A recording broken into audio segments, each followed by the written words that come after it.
Bismillahirrahmanirrahim. Assalamualaikum warahmatullahi wabarakatuh.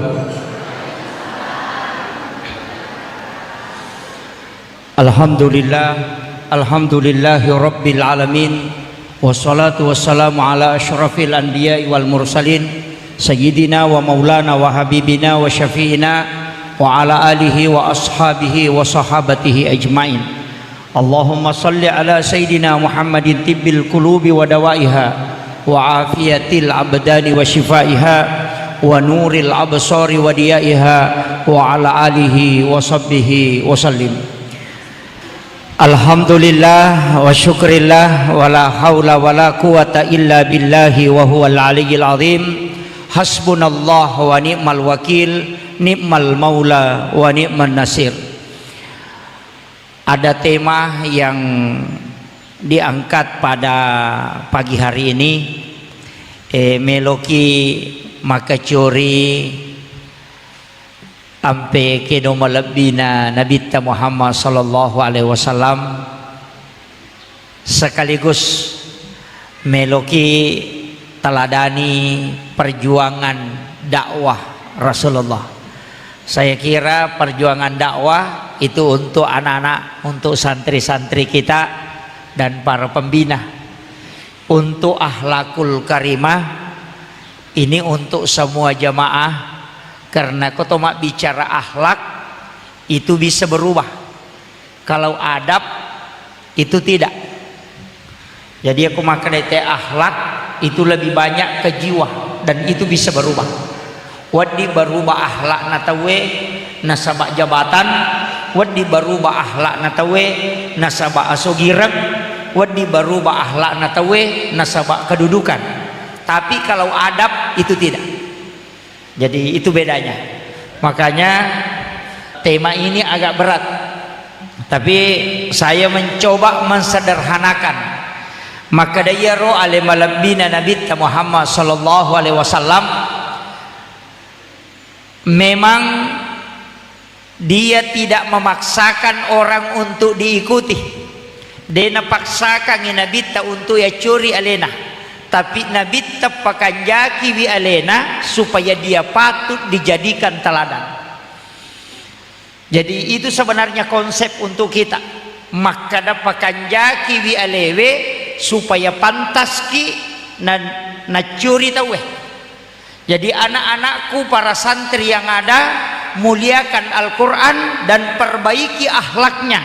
Maka kita tidak mengajak orang untuk mengikuti kita, tapi orang akan tetap mengikuti. Nasabak ya kona curi kita, nasabak jabatan, ya ko selesai jabatannya, dia na hargai kita we. Ya kona hargai kita we nasabak harta, nareko dega gawaran parang, pajani na hargai kita we. Nareko na hargai kita we nasabak kedudukan, ya kode ini gaga ya ro kedudukannya, maka orang tidak akan menghargai kita.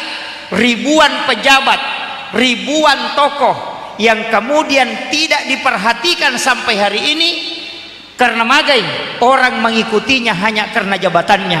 2 bupati oku Indonesia, ia mina rokok tawe watuna mancaji bupati, sisena aja mancaji bupati, maka orang tidak lagi menghormati. Magai nasabak dia dihormati karena jabatannya, bukan karena akhlaknya.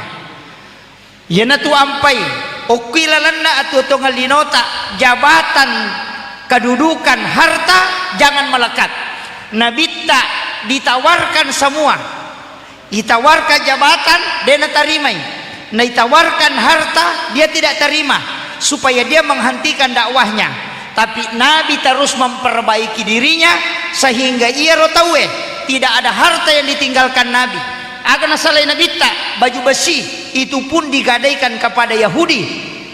Kemudian harta tidak ada, rumah yang pun hanya menempel di masjid. Tapi kenapa dia dimuliakan sampai hari ini? Itu karena ada 2. Yang pertama akhlaknya, yang kedua jasanya. Ia tu tahu naisenga tanya waramparanna, ia komegai waramparanna tahu maka dia tetap tidak akan menjadi kenangan. Sebab magai waramparang kosipulungi maka dami teh tahu maceceng, tahu mangoh. tapi narekoi manfaatkan iloko pada tak rupa tahu, maka itu yang selalu dikenang. Wanita WTS yang dijamin masuk surga oleh Allah bukan karena hartanya, nah sebagian apun naik hanya karena memberi minum kepada anjing yang kehausan. Tapi agana na pakai sepatu timpona ketika dia turun meminum air di dalam sumur, naitai asue madakka naludungi sepatuna, maka dia mengambil air kemudian dia menjadikan alat supaya napake ya ro aswe minum. Itu karena jasa bukan karena harta. Aganda nilai Allah Ta'ala jasanya mengobati kehausan anjing. Jadi anak-anakku yang sekolah di pesantren, ilmu yang kau dapatkan, biarpun ribuan kitab kau baca, ribuan kitab kau ketahui, semua rumus-rumus Al-Quran kau tahu, kaidah-kaidah bacaan kau tahu, bahkan hafal Al-Quran 30 juz, tapi kau tidak mengajarkan kepada manusia, kau tidak akan dikenang. Alewe mima punaiwi, ya kodena punaiwi tawe, dan itu yang tidak bisa diambil alih. Namo maga jana bija-bija, namo maga jana tawe, nareko angka decena pasti rampe materu. Tapi ya kau rampara ya punai tidak akan dikenang. Makanya itu yang penting saya wasiatkan, bahwa manfaatkan ilmu, pakai guna ya rupa disangangnya, apalagi ilmu Al-Quran. Tapi ia tuh pak disangangnya dua rupa, ada ilmu akliyah, ada ilmu berkah. Ia kok ilmu berkah itu tidak dipelajari, ia kok ilmu akliyah itulah yang dipelajari. Dua rupa tuh pak disangang. Angka yasa baraka sama dengan manusia. Manusia itu ada jasadnya yang utuh, ada bayangan yang selalu mengikuti. Sama dengan ilmu, yaitu pak disangangnya angka ilmu akliyah yang bisa disampaikan, yang bisa diambil dari kitab. Wadi alak ko guru tapi wadi jaji ilmu yang diambil dari guru itu tidak berkah karena kita melanggar kaidah berkahnya. Angka tahu dena macok ke pesantrennya mungkin ranking paling bawah, kita lihat di pondok biasa-biasa, tapi okui masyarakat justru digunakan. Kenapa? Karena dia mengambil berkahnya. Si salah tuh nak ya kok pak disangan napunai tawe itu bisa hilang dan bisa didapat di mana saja. Namoko kapere wadito ya alias sange pak disangan, namoko kolo wadito ya alias sange pak disangan, tapi baraka tidak sembarang. Kegayasan ilmu berkah, mana dia maksud dengan berkah? Orang tua dulu, ulama dulu selalu menggandengkan, dan ini yang hilang di pendidikan. Tapi saya ingin sampaikan bahwa ilmu berkah adalah ilmu yang tidak gampang didapatkan. Kegayasan ilmu berkah ipasilolongi takzim yasa berkah. Saya kasih contoh, yaitu desa orang-orang tua kita yang hadir di sini, para pejabat yang hadir, waktu nama ngaji, dena ngaji bawang, isuro malawe, tapi angka ganana makoko mengaji suruh malawe, degaga, isuro lo mala aju tunuh, ajuan nasuang, isuro masering, ini yang hilang, matimpa wae, maka bela lo malawe, matajang antri. Magai okui romonro yasange baraka. Nasaba yasange ilmu berkah adalah taksim kepada guru, bukan belajar sama guru. Itu beda. Ini yang haus kita sekarang. Ini yang kering sekarang. Makanya ya kongka anak tamas sekolah ko SD, nangka guru nama Pak Boting. Jangan hilangkan itu yang telah ditanamkan ulama dulu. Suroi bawa daun, suroi bawa aju ke wadingi. Magai nasabak nanti berkah ilmu itu akan pindah ketika engkau takzim kepada gurumu. Ia tak demakokoh. Magi na mega semakin canggih teknologi, orang pakai komputer, apalagi kekurangannya. Tapi lihat anak didiknya semakin amburadul.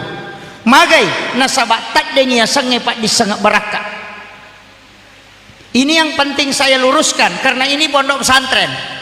Kalau ada yang tidak sepakat silahkan. Saya ngaji tasawuf hampir 20 tahun sehingga paham betul yang dimaksud dengan berkah.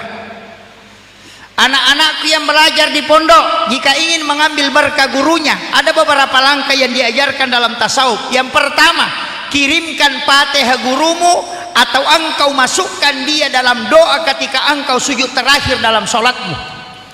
Namo demu maca ko pesantrennya, tapi ya kau masuk ko, maka engkau akan hebat. Kenapa? Karena berkah baru akan muncul. Di pesantren tidak pernah muncul berkah. Nasaba onron na malah baraka. Anak-anak yang di pondok pesantren itu baru dicas, belum dipakai. Nanti keluar baru dipakai. Saya bisa bertaruh, Pak. Maka dia kongka anak-anak kami nak bodoh ke pesantrennya, tapi ya kau masuk ke sekolah umumnya dia bisa ranking. Bisa. Kami nak betah ke pesantrennya dia gak ranking nalah, tapi ketika keluar dia baru muncul bisa masuk 3 besar atau 5 besar. Magai bukan bodoh di pesantren, bukan juga cerdas di luar, napai tak pakai ilmu berkahnya. Jadi itu ke pesantren ini angka memeto baraka. Tamai anak ke pesantrennya, ibu bapaknya sudah masuk di pondok. Ya koma pesantrennya anak tak Indo Ambo nama pesantren to. Agar nama pesantren bukan jasadnya, tapi kalbu orang tuanya sudah berada di pondok. Ya naruyasa baraka. Apa iya tuh anak tak kongka ke pesantrennya, perasaan na Indona tulilah hilokoro. Melo imatindro ningerang anak-anak dia di pondok. Jadi ruhnya sebenarnya ada di pondok, walaupun jasadnya ada di rumah. Maka orang tua itu ruhnya selalu berbolak-balik ke pondok menziarahi anaknya, dan itulah yang dimaksud dengan barakana anak-anak ipatame pesantrennya macio Indo Ambona, ruhnya akan selalu ke pondok.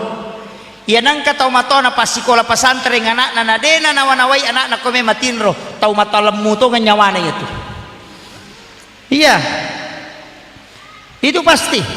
Kemudian saya wasiatkan kepada anak-anakku, karena di sini penghafal Al-Quran, talaki Al-Quran itu ada 2, talaki kepada guru, yang kedua talaki kepada Allah. Ini yang jarang orang lakukan, yang banyak talaki kepada guru. Kita punya ulama di Indonesia yang viral sudah beberapa tahun ini, itu Gus Bahaudin Nur Salim. Beliau itu adalah salah satu ulama yang kita bisa jadikan panutan, dan beliau adalah memiliki makam yang sangat luar biasa.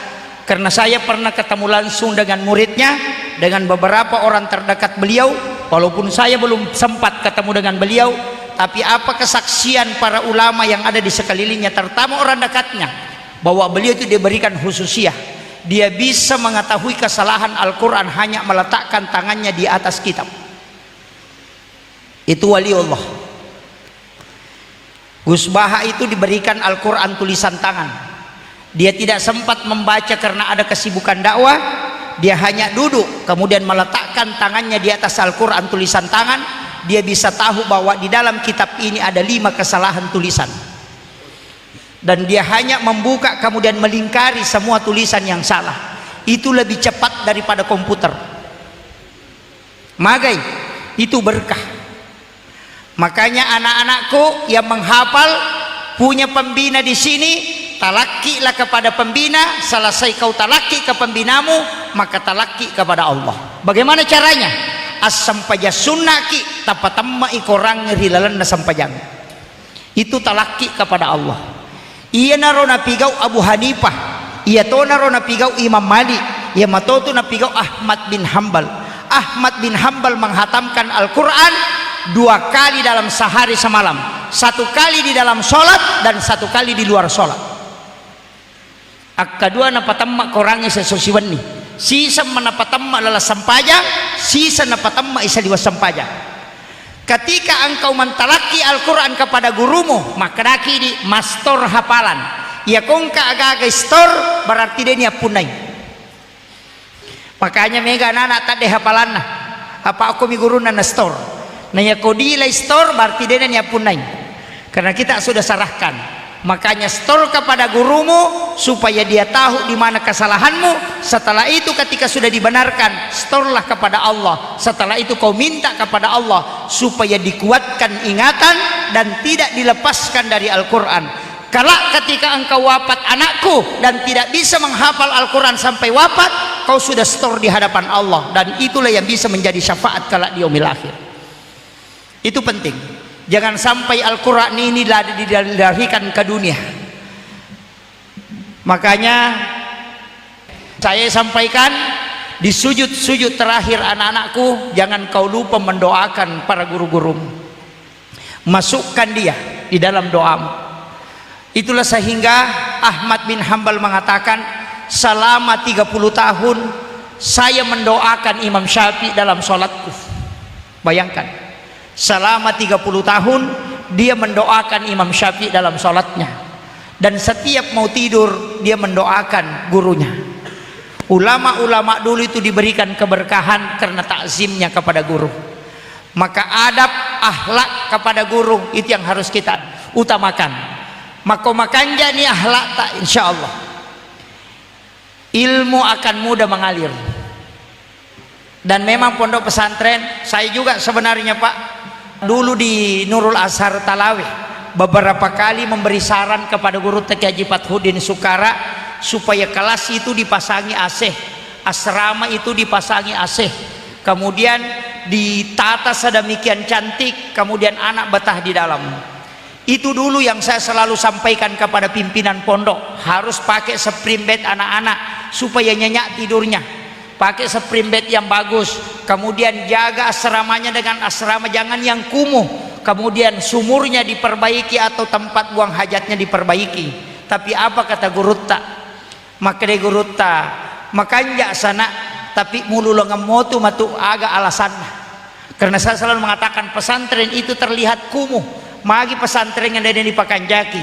Ternyata ketika saya ke beberapa pondok pesantren di Jawa yang punya uang miliaran tapi tidak pernah memasang AC di dalam kamar santri, magai alasannya didik anakmu dengan pendidikan orang miskin supaya dia bisa merasakan sulit dan pahitnya menuntut ilmu.